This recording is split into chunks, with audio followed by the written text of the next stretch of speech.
You, well, first of all, before I ask that question, how many of you know what Nips candies are? Just out of curiosity. Okay, Nips. Okay, so can someone describe what Nips candies are? Kid from Mississippi here.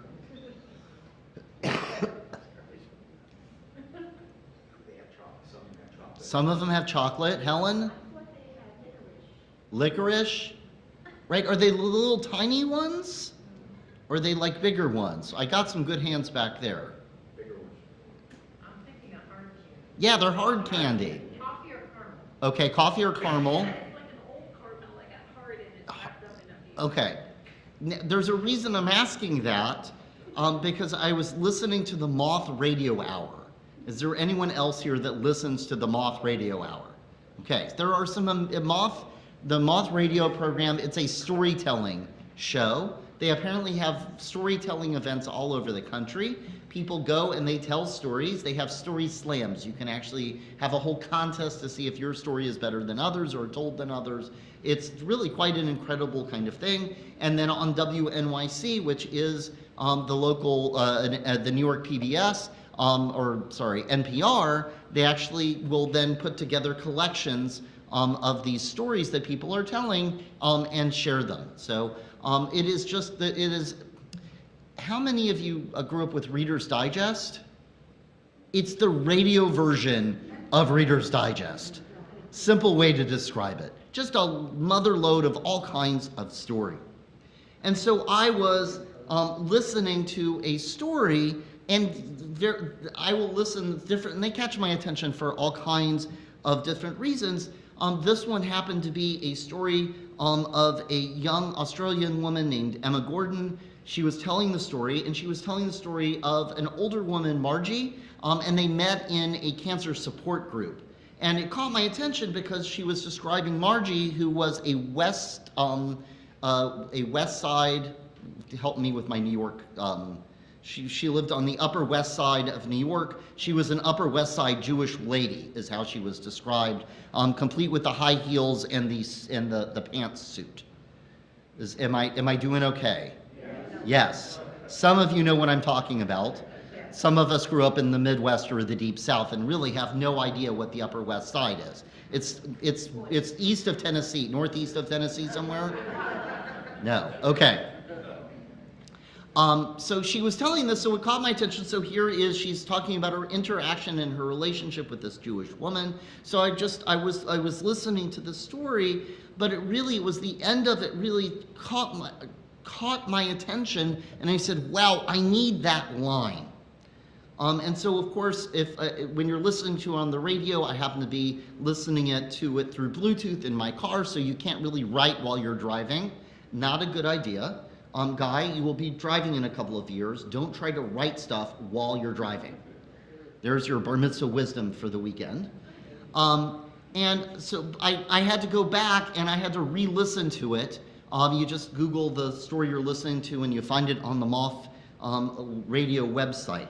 And what she said is that she would never, two things. One is she was talking about the nips. So Margie loved nips, and she had a reoccurrence of her cancer, and she didn't really have an appetite, but what she wanted was nips. And she kept asking Emma to bring her nips, and Emma was searching all over New York, and she would bring her all kinds of candy, but they're not nips. And she would get, where are my nips, where are my nips? And so Emma Gordon was on a big crusade in order to find them. But she, at one point says, I was out there walking in the heels she bought me, the haircut we got together, standing there a different person because of the love she had been given me and had to find those bloody candies. It was just that really incredible. That is Jewish memory, right? When we talk about kavod and honoring someone's memory, it's how does that person shape us in who we become? And they had developed this relationship.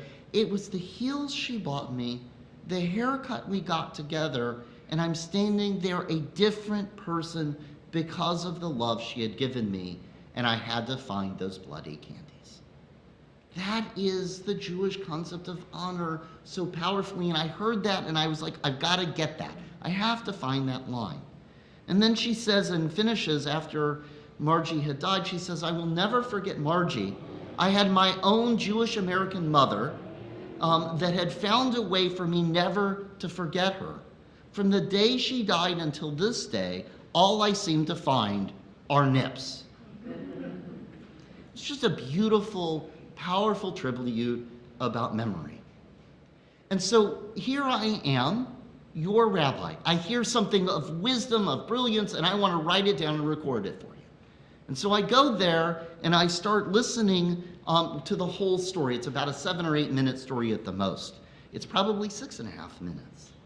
And I start listening to the story and I'm like, wait a second, there's something more here. We're working on a project for our coffee and kibbutz class. One of the things we're going to be starting soon is we're going to start adding, instead of Anthropocene Reviewed, we're actually going to be doing podcasts and Pirkei Avot. How many of you listen to podcasts? Only some of you. So we have some learning to do about how to get a podcast. It'll be good for you, I promise. They're just radio shows, but you can get them through your computer and your phone. It's nothing that elaborate or incredible. But how many of you know what Pirkei Avot is? Some of you know what Pirkei Avot is. Pirkei Avot is the wisdom of our fathers, or the chapters of our fathers. It is part of the book called the Mishnah. So it's about 1,800 years old. It came out and was compiled in about 200 of the Christian era by Yehuda Hanasi in the land of Israel. And it was the first book, the Mishnah is the first book of Jewish law saying, how do we live out Judaism without the temple in Jerusalem anymore? And so it's this beautiful, the whole Mishnah is an incredible document, but Pirkei Avot is this chapter of just little wisdom statements, little nuggets of incredible insight. And as I am listening to this story that I thought I was bringing to you because it's all about Jewish memory, I realized there was this piece of Pirkei Avot that was embedded right in it. There's a line in Pirkei Avot, it's actually chapter 4, verse 2, because I know all of you are now going to start looking it up. But in case you want to know where it's from, that says, Mitzvah gereret mitzvah, avera gereret avera.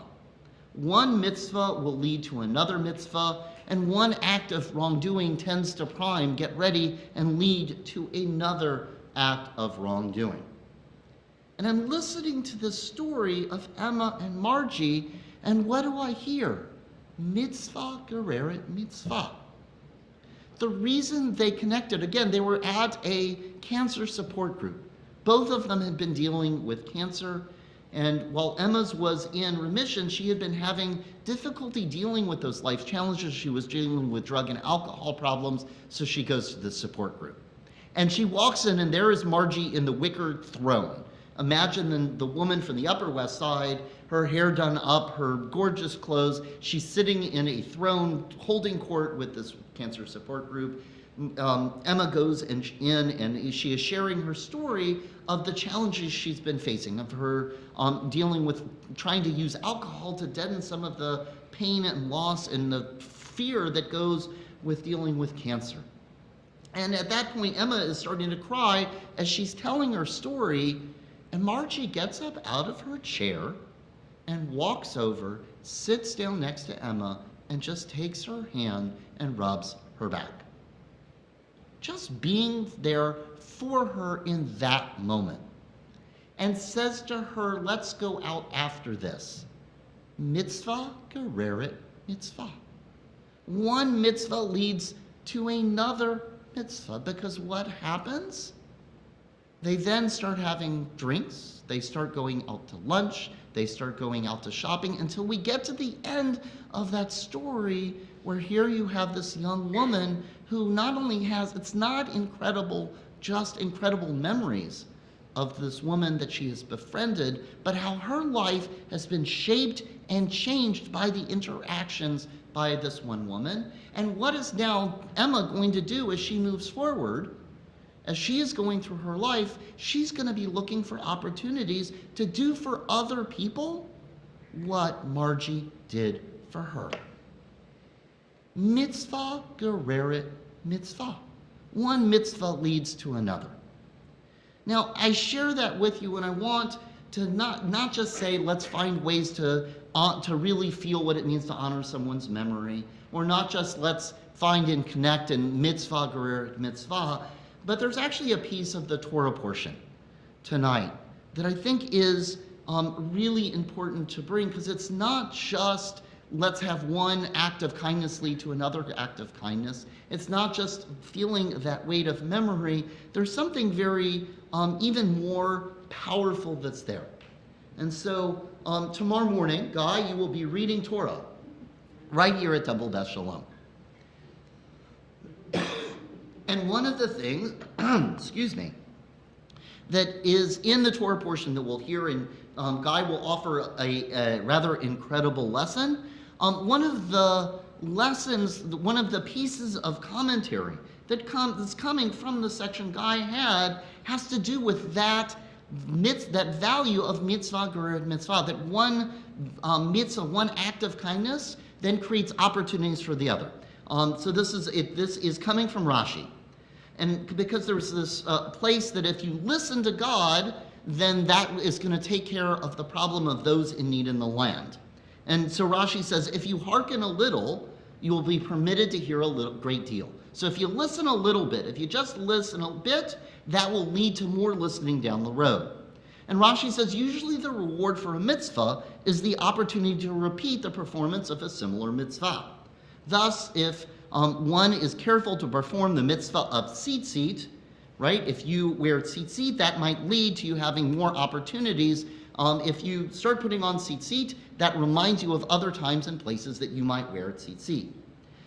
He writes, though, with this, again, it's that place of there aren't going to be any needy. If you listen to God, there won't be any needy in the land. Why? Because the Torah promises a different kind of reward. In return for the generosity to the needy, Israel will be rewarded with such prosperity that there will be no poor. Okay? So the idea is that if you do A, then you get to B. If Israel shows a little bit of generosity, that will then create something that will then lead to a place where no one will be in need. It's really kind of an incredible piece. And I thought about that piece, and our Torah portion, that story I share with you, is not necessarily about dealing with poverty in our midst, but it is dealing with poverty in its midst. It's not dealing with monetary or physical poverty, it's dealing with social poverty. It's dealing with that whole idea of loneliness and of being alone. And it's doing it really in an extraordinary way. It's doing it in a really incredible and extraordinary way. Emma is sitting there in that meeting feeling alone in her problem, and what does Margie do? She reaches out to her to bring her into that circle of a caring community. And what does that one act of connection? Here's a human being alone. What can I do just in that moment? What does it do? It leads to a more deeper and deeper and deeper connection. And once Emma, even after Margie's life, what is she always going to remember? This woman that reached out to her in that moment that shaped her life. And what is she now looking to do? To be able to do that for other people. It is just one of those things that's in our world, in our experience. There is, the Torah portion talks about poverty, but there's also that part of our world that we don't want anyone to be alone. And maybe it's not that no one is alone in our world, but maybe it's finding ways of looking for those moments, of little trivial moments of connection where there will be less loneliness in our world.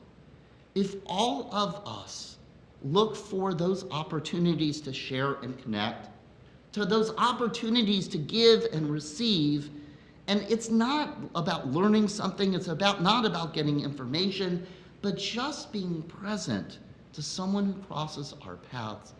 It's mitzvah gereret mitzvah. It's one of those acts of kindness breeds another. When we help one person feel connected, how much energy, how much light, how much love, how much do we give them and others opportunities to reach out to expand our sense of caring community? Amen? Shabbat Shalom.